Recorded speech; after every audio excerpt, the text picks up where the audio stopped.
Bonjour à toutes, bonjour à tous. Comme nous le faisons temporairement sur cette chaîne, nous sommes revenus avec une nouvelle série de vidéos aujourd'hui. Mais je rappelle que la série concernant la perspective d'une troisième guerre mondiale n'est pas encore terminée. Ça reste deux ou trois vidéos, mais vu que j'avais pas le temps ou bien j'étais dans d'autres choses, dans d'autres situations. La raison pour laquelle je n'ai pas encore fait les autres vidéos, mais bientôt je vais les faire. Je sais que ça va être un peu difficile, mais c'est pas grave, tout dépendra de mon temps. Donc, une nouvelle série de vidéos sur notre histoire commune. Donc, le thème ici est de revenir sur l'histoire du Sénégal, mais cela uniquement n'a pas de sens pour moi. Notre objectif, c'est de revenir sur l'histoire de l'Afrique de manière générale, parce que ma logique est surtout panafricaine. Nous allons commencer avec l'Égypte ancienne, en passant par l'Afrique subsaharienne et sahélienne. Après les autres vidéos qui concerneront uniquement le Sénégal, je vais les faire en Wolof, au lieu du français. Si j'ai le temps aussi, je vais utiliser le CRR, mais aussi le Pulaar, les langues que je maîtrise le plus. Donc l'histoire du Sénégal ne se limite pas aux périodes coloniales et post-coloniales. Elle plonge ses racines dans les grandes civilisations africaines de l'Antiquité, notamment celle de l'Égypte ancienne. Ce travail vise à explorer les connexions historiques, culturelles et migratoires entre la vallée du Nil, les régions sahariennes et sahéliennes, jusqu'à l'émergence des royaumes sénégalais. En s'appuyant sur des sources archéologiques, linguistiques et orales, il s'agit de mettre en lumière une continuité civilisationnelle propre à l'Afrique. L'objectif est aussi de contribuer à une meilleure connaissance du passé africain, trop souvent marginalisé ou caricaturé dans les récits historiques dominants. En retraçant ce parcours, nous démontrerons que le Sénégal d'aujourd'hui est l'héritier d'une longue histoire où se croisent migration, échange, innovation et résistance. L'Égypte pharaonique fut une civilisation noire africaine selon les travaux des historiens et égyptologues syriens. Cheikh Anta Diop, Nusret Kalala Oumouténdé, Théophile Obenga, Joseph Serbo, entre autres. Tous ces historiens ont démontré que l'anthropologie physique, les tests ADN, les pratiques religieuses et les données linguistiques montrent une similitude forte avec les peuples de l'Afrique noire. Les relations symboliques entre les cosmogonies égyptiennes et celles des peuples africains, notamment subsahariens, montrent une unité de pensée. La question de la mélanine aussi, des usages funéraires, mais aussi de la parenté sociale et de l'architecture sacrée, permet d'établir un faisceau de preuves révélateurs d'une identité culturelle commune. Nous allons détailler toutes ces étapes progressivement dans cette série de vidéos. Des recherches archéologiques récentes soulignent l'importance de considérer l'Égypte ancienne dans le contexte plus large de l'Afrique. Des études suggèrent que les populations de la vallée du Nil partageaient les liens culturels et biologiques avec d'autres groupes africains, notamment ceux du Sahara et du Soudan. Cela remet en question les distinctions traditionnelles entre l'égyptologie et l'archéologie africaniste et souligne l'influence africaine sur la formation de la civilisation égyptienne. Entre 10 000 et 3 000 ans avant Jésus-Christ, le Sahara était une région fertile et peuplée. Des preuves archéologiques démontrent l'existence de cultures pastorales avancées à ce moment. Nous allons tous en revenir. La requête aussi décrit des scènes de la vie quotidienne, que ce soit chasse, danse, rituel ou autre, qui illustrent toute une culture florissante. Mais les changements climatiques, notamment la désertification progressive du Sahara, ont entraîné des migrations humaines vers le Sahel et l'Ouest africain. Contribuant à la diffusion de savoir-faire, de langues et de structures sociales complexes, tout cela nous allons revenir dans les détails. Nous reviendrons aussi sur les grands empires, que ce soit le Ghana, le Mali et le Songhai. Ces empires qui ont émergé à la suite de la désertification saharienne, consolidant les cultures et réseaux commerciaux transsahariens, que ce soit l'or, le sel, les esclaves, etc. L'empire du Ghana, autrement dit Ouagadougou, est considéré comme un précurseur direct des structures politiques ouest-africaines. Nous allons aussi finir dans cette série de vidéos avec les origines et migrations des peuples sénégalais, les Wolofs, les Sérères, les Peuls, les Jola, entre autres. Nous allons démontrer qu'ils ont des racines sahaliennes et sahariennes. Leur langue, leur cosmogonie, leur rite d'initiation présentent des affinités frappantes avec d'autres peuples soudano-sahaliens. Les migrations vers le bassin du fleuve Sénégal furent motivées par les changements climatiques, les dynamiques commerciales, mais aussi les quêtes spirituelles et les dynamiques de pouvoir. Ces peuples ont su maintenir une forte cohésion communautaire autour des valeurs d'entraide, de respect des anciens, de la terre et des ancêtres. Tous ces événements et processus, nous allons le démontrer avec des preuves archéologiques, mais aussi des ouvrages des historiens et d'autres preuves au cours de cette thématique. Bismillah ñi detti door delu sàkku ñaan di ñaan yàlla mu nangul lépp luñ ko ñaan seytaane de yàq xel di soppi xalaat di féewale àndandoo ñi dal bu mu laal yaay yéen xaaleel réew mi ñi laa ko bëggee waaw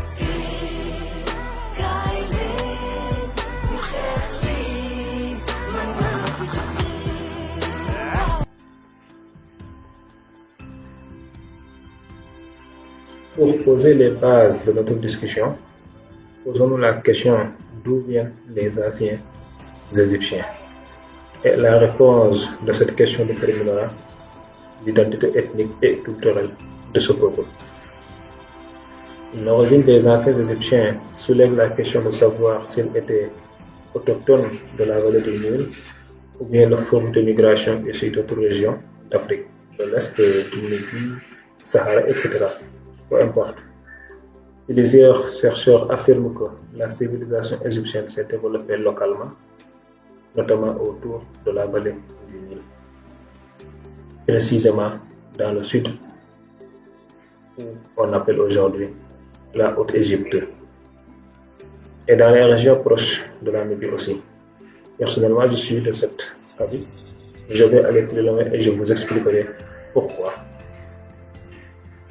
La première chose qu'on doit tous garder à l'esprit, c'est que l'humanité a pris naissance au cœur du continent africain. Que ce soit la science, la logique, la préhistoire, etc., toutes les récentes fouilles archéologiques confirment que l'histoire de l'homme a commencé en Afrique. Je vais juste m'arrêter sur ce qu'on disait jusqu'au début du XXe siècle. Qu'est-ce qu'on disait? On disait que oui, les ancêtres des hommes apparus en Afrique il y a plusieurs millions d'années, depuis le début des années 90 jusqu'à récemment, on a accordé suivant à ceci le préhistorien Yves Coppens la priorité à l'Afrique orientale où furent mis au jour les restes d'une petite femme que son inventeur dénomma Lucie. Celle-ci aurait vécu il y a quelques 3,5 millions d'années et aurait été obligée de s'adapter à un fort réchauffement climatique censé avoir modifié la faune. Mais ce que nous constatons, la thèse de Yves Coppens fut ébranlée pour deux raisons. D'une part, il est établi que nous ne descendons pas en ligne directe de Lucie. qui ne fut que l'une des nombreuses branches avortées des mutations génétiques qui différencient progressivement l'homme des grands singes, selon la manière dont on nous explique les choses. Parce que moi, je ne crois pas à l'histoire des grands singes. L'autre raison est que, qui secoue aussi l'argument de Yves Coppens, est le monde des paléontologues.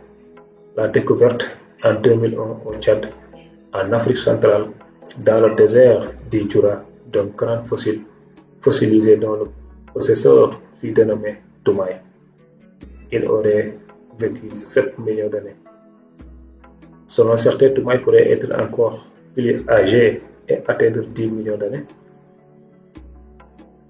Mais puisque à l'époque Toumaï disputait le titre le plus vieux ancêtre de l'homme à Orient, un fossile vieux de 6 millions d'années mis au jour au Kenya, la querelle est peut-être vaine dans la mesure où personne n'est encore capable d'affirmer si l'un ou l'autre de ces fossiles est bien celui d'un bipède, c'est-à-dire signe d'humanité au dire des découvreurs. Aujourd'hui, la thèse officielle est que l'homme moderne est apparu il y a 300 000 ans en Afrique. Auparavant, les historiens archéologues avançaient 150 000 ans puis 200 000 ans, mais depuis 2017, les archéologues ont découvert des Homo sapiens qui ont âgé de 300 000 ans, soit 100 000 ans, de plus que les anciens connus. Comme vous le voyez ici dans cet article publié dans Le Monde, la découverte qui bouleverse l'histoire d'Homo sapiens. Des restes trouvés au Maroc de 5 individus datant d'environ 315 000 ans pourraient repousser de 100 000 ans l'âge de notre espèce et plaiderait pour son origine panafricaine. Le plus ancien représentant connu de notre ère, Homo sapiens, vivait il y a environ 315 000 ans au Maroc. La découverte due à une équipe internationale dirigée par Jean-Jacques Hublin, Institut Max Planck d'anthropologie évolutionniste de Belgique et Collège de France est exceptionnelle.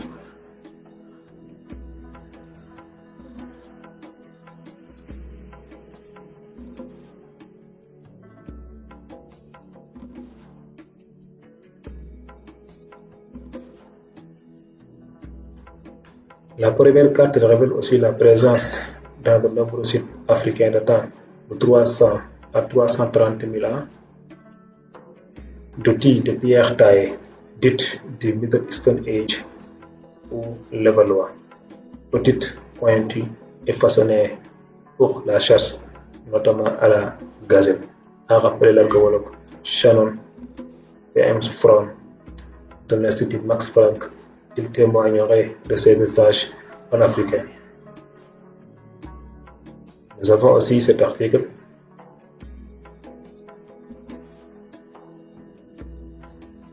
Les origines d'Homo sapiens au Maroc il y a 300 000 ans. Ce n'est pas une nouvelle espèce, mais bien les Homo sapiens qui sont âgés de 300 000 ans, soit 100 000 ans de plus que les anciens connus. Si Homo sapiens, l'homme moderne, vivait bien il y a 200 000 ans au sud-est de l'Afrique, l'équipe du professeur Jacques Hublin vient de démontrer que 100 000 ans plus tôt, d'autres Homo sapiens peuplaient déjà le nord-ouest du continent.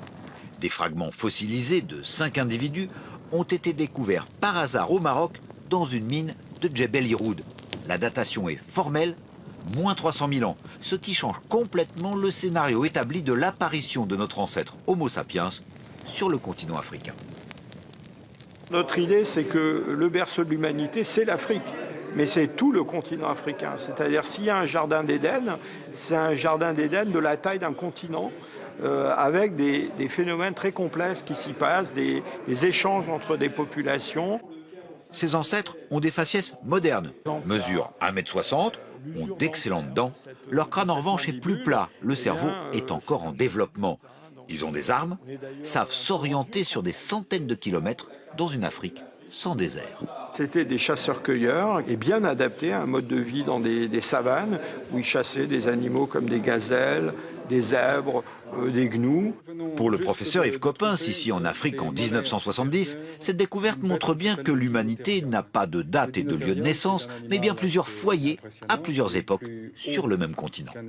Ça veut dire quand même que l'homme moderne, comme le premier homme, est né en Afrique et qu'on a tous une origine africaine quelque part.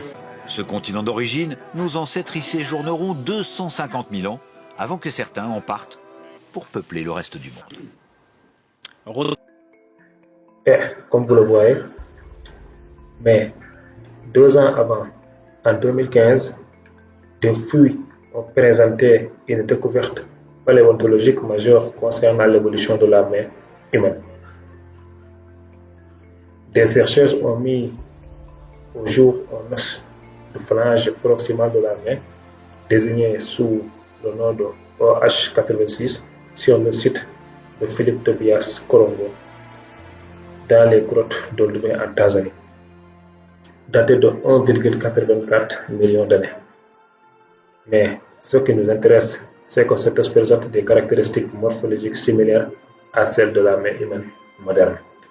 Donc vous le voyez dans cet article, Tanzanie, l'os de la plus ancienne main humaine retrouvée. Selon une étude publiée dans la revue britannique Nature Communication, l'ancêtre de l'homme était déjà doté d'une main moderne il y a 1,8 million d'années. L'étude s'appuie sur la découverte par des chercheurs de l'Institut de l'évolution en Afrique d'une phalange considérée comme le plus ancien os humain connu à ce jour. La découverte a été faite sur le site préhistorique des Gorges d'Olduvai au nord de la Tanzanie. Il s'agit d'une phalange de 36 mm de long, la même taille que celle de l'Homo sapiens. L'estimation de la datation de l'os montre que le propriétaire de cette phalange, un adulte baptisé OH86, coexistait à cet endroit avec le Paranthrope boisé, etc., etc. Donc, l'homme existait il y a 1,8 million d'années et cet homme a été retrouvé au cœur de l'Afrique, en Tanzanie. Et donc, voyez un peu ce que l'article qui a publié les choses en question. Il dit: le plus ancien os de main moderne ressemblant à un humain provenant d'un niveau cycle vieux de plus de 1,84 million d'années à Olduvai en Tanzanie, donc en Afrique. Donc, comme vous le voyez ici, il dit ici, valeur d'angle incluse en degrés. Dans un échantillon moderne et fossile, le 5e phalange proximal, OH86 est exclusivement dans la variation humaine moderne distincte des australopithèques.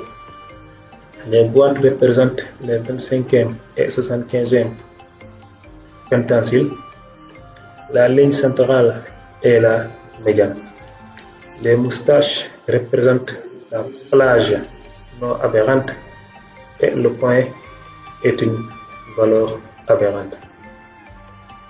Les échantillons pour chaque boîte à moustache sont Homo sapiens N36, Papaescus N8, Patroglodyte N16, etc., etc. Les spécimens d'hominidés fossiles analysés dans cette étude sont comparés en vue latérale. Toutes les images ont été prises à partir des originaux, à l'exception de AL, etc., etc.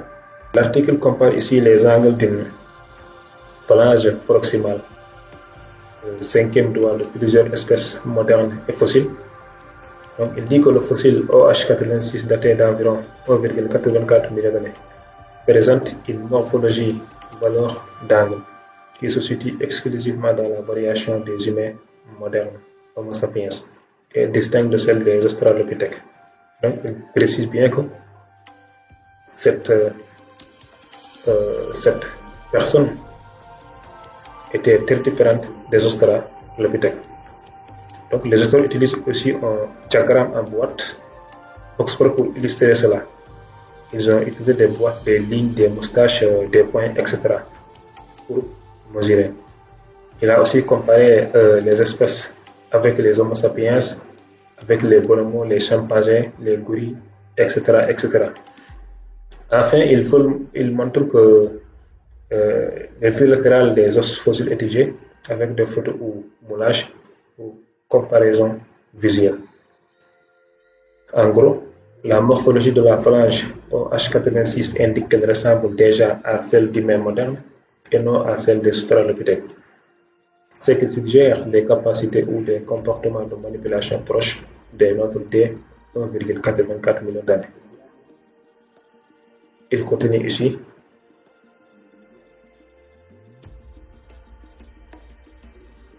Il dit, France collectivement, ces résultats conduisent à la conclusion que OH86 représente une espèce d'hominidés différente du taxon représenté par OH7 et dont les affinités de forme les plus proches sont avec l'Homo sapiens moderne. Cependant, l'âge géologique OH86 exclut évidemment son attribution à l'Homo sapiens et l'ambiguïté entourant l'échantillon potentiel existant d'Homo erectus africain interdit également son attribution certaine à cette espèce à l'heure actuelle. Donc, qu'est-ce qu'il veut dire? Les auteurs ont conclu que OH86 appartient à une espèce d'hominide différente que celle représentée par OH7. Donc, OH7 est une autre fossile bien connue d'Olduvai George, généralement attribuée à l'Homo habilis. Donc, il dit que morphologiquement, OH86 ressemble le plus à l'Homo sapiens, mais il ne peut évidemment pas s'agir d'Homo sapiens. Moi, je ne comprends pas. Peut-être que si vous comprenez, vous pouvez me le dire dans les commentaires. Puisque ce fossile est vieux de 1,84 million d'années. C'est ça leur argument. Cet homme, OH86, ne peut pas faire partie des humains parce qu'il est très vieux. Il est vieux de 1,84 millions d'années, bien antérieur à notre espèce. Alors, là, il y a un problème. Mais d'abord, précisons d'abord ce qu'il dit. Il précise aussi que l'échantillon existant d'os de la main d'Homo erectus africain au sens large est insuffisant ou trop ambigu pour pouvoir attribuer au OH86 avec certitude à cette espèce. Mais ils ont comparé avec toutes ces espèces, toutes les espèces qui ont été découvertes avec cette espèce, et ils ont vu qu'il était très différent et cet homme était beaucoup plus proche, voire même était l'homme moderne, et finalement ils ont prouvé que cet homme n'était pas habilité à être l'homme moderne. Pourquoi? Parce que l'âge était très ancien. Donc posons-nous la question. Et s'il avait été, si la date qui ont été données était autour de 400 000 ans et de 350 000 ans, je sais qu'il aurait accepté par ces auteurs-là et par les scientifiques de manière générale. Mais puisque aujourd'hui nous vivons dans un monde où même la science n'est pas libre, rien ne peut vous surprendre. Cependant, comme aucun crâne, dent ou phalange bien associé provenant d'un seul individu n'a été retrouvé là-bas, il est difficile, selon eux, d'attribuer les phalanges à une espèce précise. Donc, par analogie, mais aussi, selon eux, entre guillemets, par prudence. Donc, OH86 ressemble à l'anatomie moderne humaine, mais comme il est très ancien, on ne peut pas l'attribuer formellement à l'Homo sapiens ni clairement à l'Homo erectus, faute de preuves selon eux suffisantes. Mais ce qu'ils ont tous détaillé ici, très suffisant.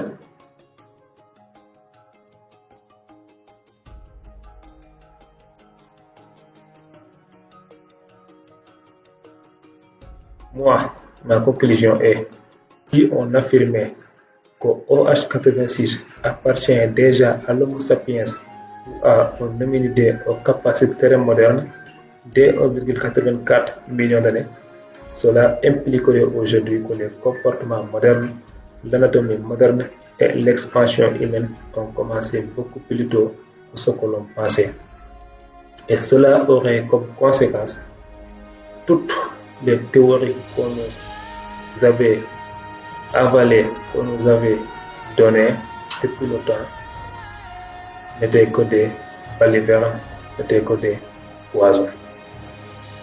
Cela veut dire aussi que toutes les bibliothèques seront virées à la poubelle. Pour faire simple.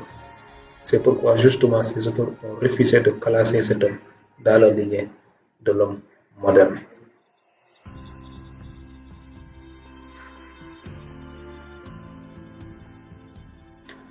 Donc,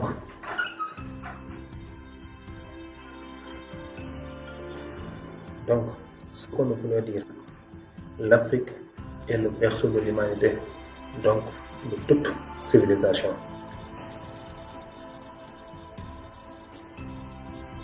Parce que toutes les découvertes qui décrivent l'apparition de l'homme moderne sur Terre se sont faites en Afrique.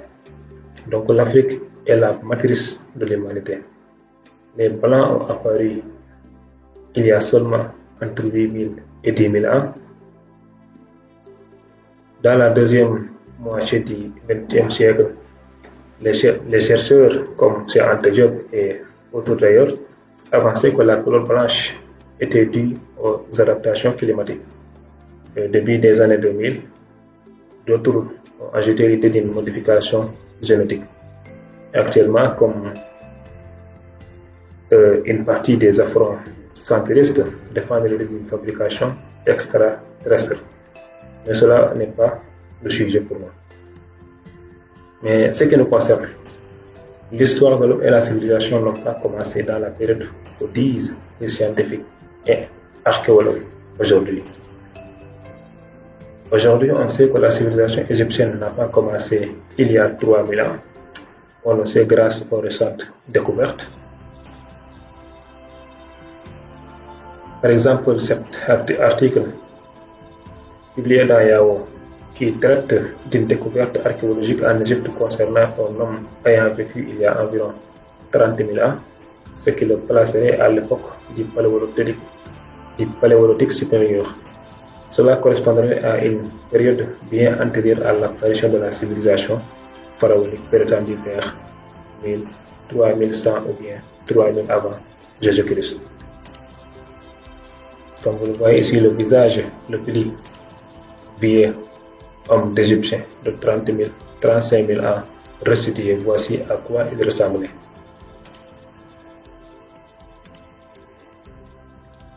En 1980, des archéologues ont découvert les ossements d'un humain ayant vécu en Égypte il y a 35 000 ans sur le site de Nazlet Kader II dans la vallée du Nil. Son squelette, qui fait depuis partie de la collection du musée égyptien du Caire, constitue aujourd'hui le plus ancien exemple de restes Homo sapiens trouvés dans le pays des pharaons et l'un des plus anciens au monde.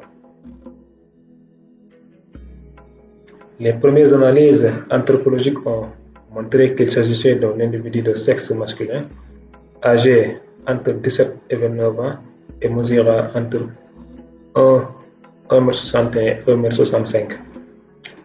Peut-on lire dans cette étude? 40 ans plus tard, une approximation de son visage nous est révélée par des chercheurs, etc. Et voici en question l'étude de ces chercheurs brésiliens. 17 hommes vivaient il y a 30 000 ans en Égypte. Voici l'homme en question. Grâce à la technologie de la photogrammétrie, une équipe d'experts brésiliens a reconstitué un portrait photoréaliste approximatif de l'un des plus anciens Homo sapiens découverts à ce jour. Donc, vous voyez l'homme.